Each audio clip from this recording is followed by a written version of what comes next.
변두리 역사. 병에 담긴 약이나 식품을 사서 뚜껑을 열면 이것을 보게 됩니다. 이것을 실링이라고 합니다. 실링은 외부로부터 병 속 내용물을 보호하기 위해 부착한 것입니다.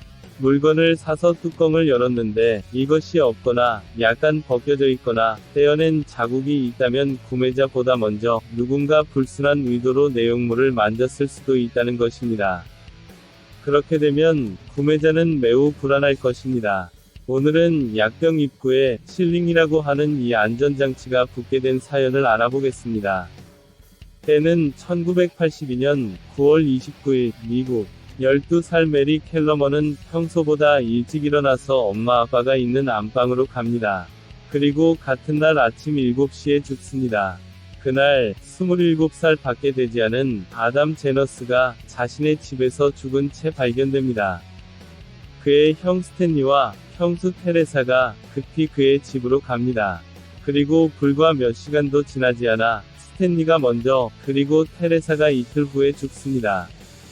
이후 며칠 동안 다른 3명이 갑자기 죽습니다. 35살 메리 맥파랜드, 35살 폴라 프린스, 27살 메리 와이너였습니다. 원인을 알 수 없었습니다. 죽은 7사람 모두 35살 이하의 비교적 평소에 건강한 사람들이었습니다. 그런데 이들에게는 공통점이 있었습니다.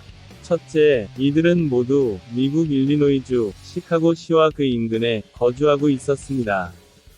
비교적 가까운 거리였습니다. 둘째, 이들은 사망 전 두통을 호소했습니다. 첫 번째 사망자 12살 메리는 머리가 아파 일찍 일어났고 엄마 아빠에게 도움을 청했습니다. 두 번째 사망자로 알려진 아담이 갑자기 죽자 형과 형수는 큰 스트레스를 받았습니다. 그리고 둘 다 두통을 느꼈습니다. 이후 밝혀진 사실에 의하면 동생 아담 또한 사망 당일 두통을 호소했다고 합니다. 경찰의 조사를 통해 다른 3사람 또한 사망 전 두통이 있었음이 드러났습니다. 그리고 이들 모두 죽거나 의식을 잃기 전 이것을 먹었다고 합니다. 두 번째 사망자 아담의 형과 형수는 마침 눈에 들어오는 이것을 먹었을 뿐이었습니다. 그리고 이것은 시중 약국에서 처방전 없이 구입할 수 있는 진통제였습니다. 그 진통제는 우리가 모두 아는 타이레놀이었습니다. 더 나아가 그 7사람이 복용한 타이레놀에 포테시움 사이나이드가 들어있는 것이 밝혀집니다.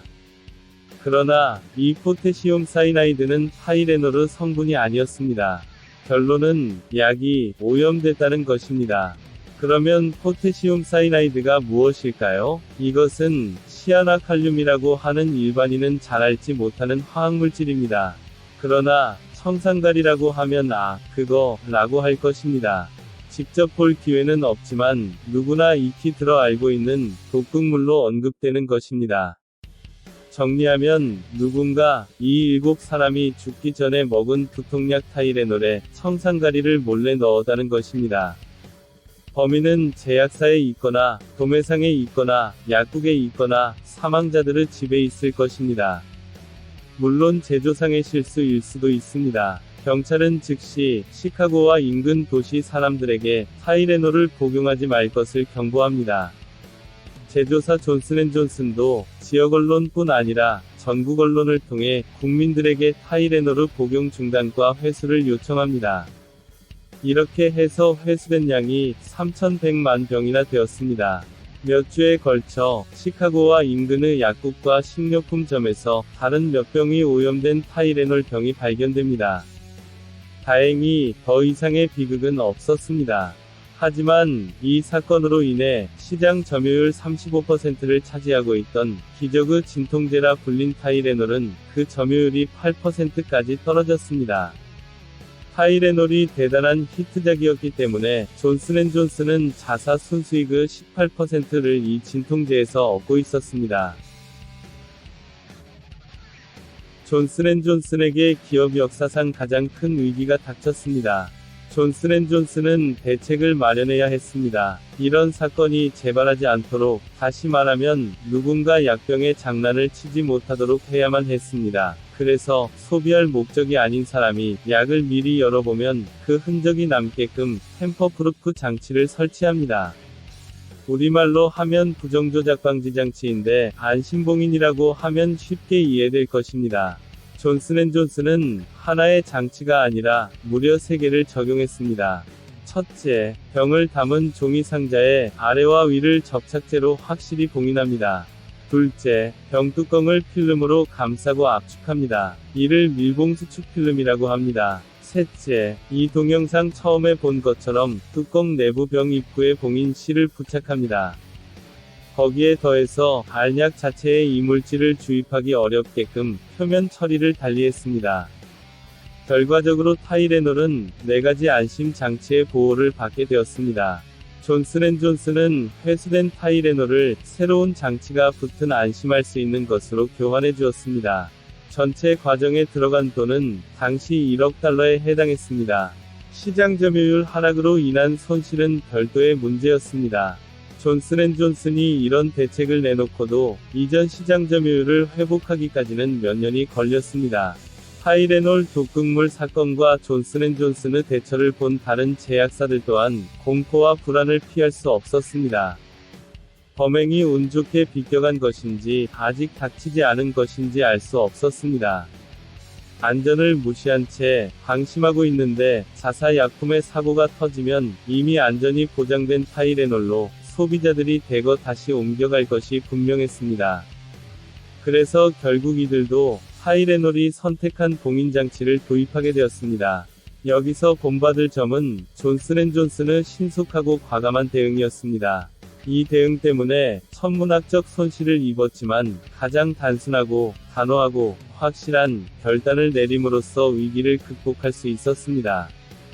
경영학을 공부하는 사람은 이 위기 극복 사례를 반드시 배울 정도입니다. 당시 존슨앤존슨의 최고 책임자였던 제임스 버크는 사건과 관련해서 회사가 파악한 정보를 모두 즉시 투명하게 공개했습니다. 그렇다면 수사는 어떻게 진행되었을까요? 경찰은 일단 범인이 약을 사서 약국 밖으로 가져간 다음 독극물을 넣고 다시 약국 진열장에 놓아둔 것으로 추정했습니다. 하지만 현재까지도 범인을 잡지는 못했습니다. 오히려 모방범죄만 몇 건 더 있었습니다. 제임스 루이스라는 사람은 100만 달러를 주지 않으면 더 많은 사람을 죽이겠다는 협박을 했는데 체포 후 행적조사를 통해 진범일 가능성이 없다고 밝혀졌습니다. 대신 그는 공갈협박 혐의로 20년을 구형받고 13년을 감옥에 있었습니다. 이듬해 미국 정부는 타이레놀법을 만들어서 약품 또는 다른 소비재의 장난질하는 행위를 연방법으로 처벌하기로 했습니다. 그리고 제약사뿐 아니라 대부분의 식품회사들도 타이레놀이 선택한 안전장치를 선제적으로 도입하기 시작했습니다. 이 사건 이후로 우리가 케찹이나 소스를 사면 그 뚜껑 안에 있는 얇은 막을 벗겨내야만 내용물을 먹을 수 있습니다. 지금까지 우리 주변에서 흔히 판매되는 약품용기와 식품용기 뚜껑 안에 실링이 들어가게 된 역사에 대해 알아보았습니다.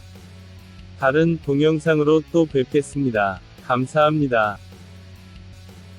변두리 역사